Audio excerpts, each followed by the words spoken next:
Летните горештини лесно можат да доведат до колапс на организмот и затоа многу е важно да се пијат течности, особено вода, вели доктор Олгица Велкова, лекар во итна медицинска помош во Радовиш.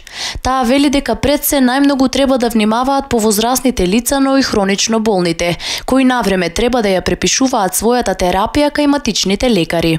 Апелирам на хроничните болни, како што реков, хипертоничари, диабетичари, астматичари, срцеви болни, да ја земаат редовната терапија, на време да ја припишуваат кај матичните лекари и да не доаѓаат на итна помош, значи матичните лекари да ги припишуваат хроничните болни и терапии, да не доаѓаат за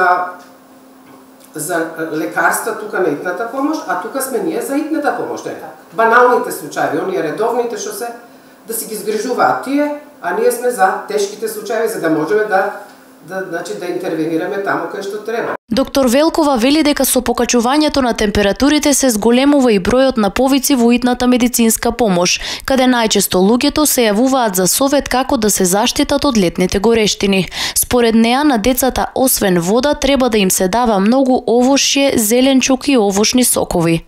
Децата треба да се води сметка да примат доволно овошје, зеленчук, овошни сокови, овошни чаеви и вода, најмногу вода. Не треба да се доаѓа нитна помош за хипотензија, кога самиот може да си помогне пациентот да прима течности.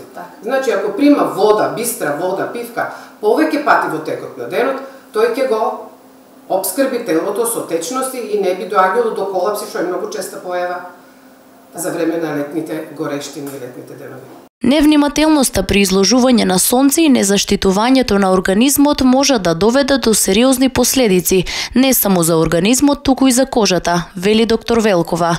Задолжително носење на капа и користење на крем со висок заштитен фактор се задолжителни во лето, додава Велкова.